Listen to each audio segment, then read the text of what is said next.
Hello friends and welcome back to my channel coding know how. तो आज का जो टॉपिक है वो है हमारा यूज़र इनपुट इन पाइथन। तो सबसे पहले समझ लेते हैं कि यूज़र इनपुट होता क्या है। तो यूज़र इनपुट का मतलब ये है कि अगर आप किसी वेरिएबल को खुद अपने हिसाब से कोई वैल्यू असाइन करना चाहते हैं तो आप वो कर सकते हैं। तो सिंपल एक अरिथमेटिक एक्सप्रेशन लेके चेक करते हैं, x=5 और y=7। और अगर मैं z को इन दोनों को ऐड करने के लिए देता हूँ और प्रिंट z करता हूँ और इसको फिर सेव करते हैं और फिर इसको रन करेंगे तो सिंपली ये एडिशन ऑपरेटर है, तो ये 5 + 7 करके 12 शो कर देगा। पर अगर अब मुझे x और y की वैल्यू हर बार जब भी ये कोड एग्जीक्यूट हो तब मुझे खुद इनपुट करनी हो, तो उसके लिए सबसे पहले मुझे इनपुट लिखना है और ब्रैकेट्स के अंदर कोड्स डालने हैं और उसके अंदर एंटर ए नंबर या जो भी आपको जब ये कोड एग्जीक्यूट हो तब आपको वो चाहिए हो तो वो आप लिखना। और जैसे कि मैंने एंटर नंबर लिखा और y में भी इनपुट डाल के एंटर सेकंड नंबर लिख दिया। तो अब मैं इसको सेव करूँगा और जब मैं इसको रन करूँगा तभी हमसे x और y की अब इनपुट मांगेगा। तो अब मैं 3 वैल्यू डाली और 6 वैल्यू डालूँगा तो ये 36 शो कर रहा है। तो इसका एक और एग्ज़ाम्पल लेके चेक करते हैं। तो अगर अब मैं इस बार फर्स्ट नंबर में अगर मैं 4 डालूँगा और सेकंड नंबर में अगर मैं 5 डालूँ तो इसका आउटपुट शो कर रहा है ये 45। ये इसलिए शो कर रहा है क्योंकि ये एक टाइप से स्ट्रिंग की तरह सेव हो रहा है। तो एक बार हम चेक कर लेते हैं कि x और y की जो वैल्यू हम इनपुट में ले रहे हैं तो वो किस टाइप में सेव हो रही है। तो एक वेरिएबल मैंने a ले लिया और प्रिंट टाइप x, और अब y का भी टाइप चेक करना है तो हम b=print टाइप y ले लेंगे।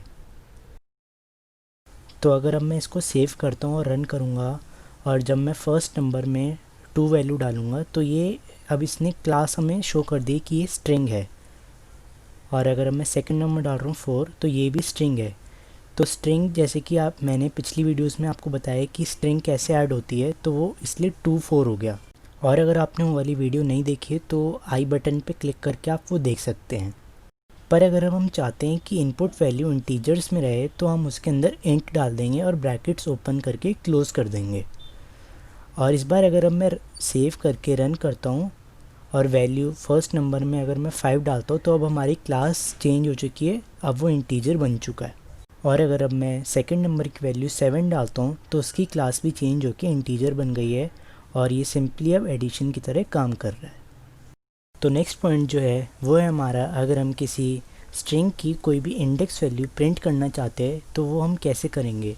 तो मैंने एक वेरिएबल ch लिया और उसके अंदर मैं अगर कोई इनपुट फंक्शन डालता हूँ और उसके कोड्स के अंदर मैं लिखता हूँ एंटर योर स्ट्रिंग और कोड्स क्लोज करके ब्रैकेट्स भी क्लोज करता हूँ। और अगर अब मैं प्रिंट करना चाहता हूँ ch वेरिएबल को, मैं प्रिंट ch लिखूँगा और ब्रैकेट्स क्लोज करके सेव कर दूँगा और उसके बाद उसको रन करेंगे तो वो हमसे ch की वैल्यू मांगेगा। तो उसके अंदर मैं अब स्ट्रिंग डालता हूँ सिद्धार्थ, तो वो उसने हमारा पूरा स्ट्रिंग प्रिंट कर दिया है सिद्धार्थ। पर अगर अब मुझे चाहिए कि इस स्ट्रिंग का कोई इंडेक्स वैल्यू ही ये प्रिंट करे तो मैं प्रिंट ch वेरिएबल के आगे इंडेक्स वैल्यू 2 डाल दूँगा। और जब मैं इसको सेव करके रन करता हूँ और जब मैं अपनी स्ट्रिंग वैल्यू डालता हूँ जो थी सिद्धार्थ, तो वो हमारा सेकंड जो टर्म है d वो प्रिंट करेगा। अब इसको करने का एक और तरीका है कि आप जो सेकंड इंडेक्स है वो आप इनपुट के आगे लिखेंगे तब भी ये सेम काम करता है। तो इसको सेव करके मैं रन करूँगा तो और जब मैं फिर से अपनी वो वाली स्ट्रिंग डालूँगा तो सेकंड इंडेक्स वाला टर्म जो d है वो शो करेगा।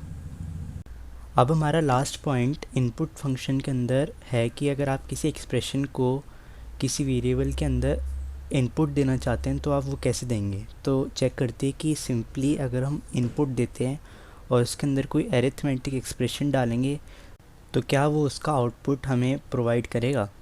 तो फिर इसको सेव करके चेक करते हैं।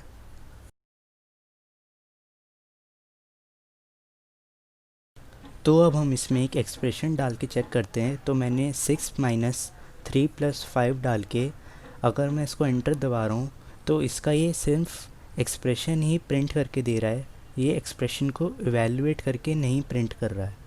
तो इस बार हम चेक करते हैं इंटीजर फंक्शन लगा के इनपुट के आगे, और इसको सेव करके जब हम रन करेंगे तो हमसे एक्सप्रेशन मांग रहा है, तो उसमें हम 6 माइनस 3 प्लस 5 डाल सकते हैं, या आपको जो भी आपको एक्सप्रेशन डालना है आप वो डालें। तो जैसे कि मैंने 6 माइनस 3 प्लस 5 डाला, और जब मैं इसको एंटर दबा रहा हूँ तो इसमें एरर आ गया है। ये एरर इसलिए आया क्योंकि इसमें सब्ट्रैक्शन ऑपरेटर और एडिशन ऑपरेटर है, वो हम इंटीजर फंक्शंस के अंदर यूज़ नहीं कर सकते। तो इस टाइप के एक्सप्रेशंस के लिए हम इवैल फंक्शन यूज़ करते हैं। तो मैंने इवैल लिखा है और उसको रन करेंगे, सेव करके रन किया। और अब इस बार अगर मैं एक्सप्रेशन डालता हूँ 6 माइनस 3 प्लस 5, और जब मैं इस बार एंटर दबा रहा हूँ तो उसकी वैल्यू 8 आ गई है, मतलब उसने पूरे एक्सप्रेशन की वैल्यू इवैल्यूएट कर दी है। तो अगर आपको ये वीडियो अच्छी लगी हो तो ज़रूर से चैनल को सब्सक्राइब कीजिएगा। Thank you for watching coding know how.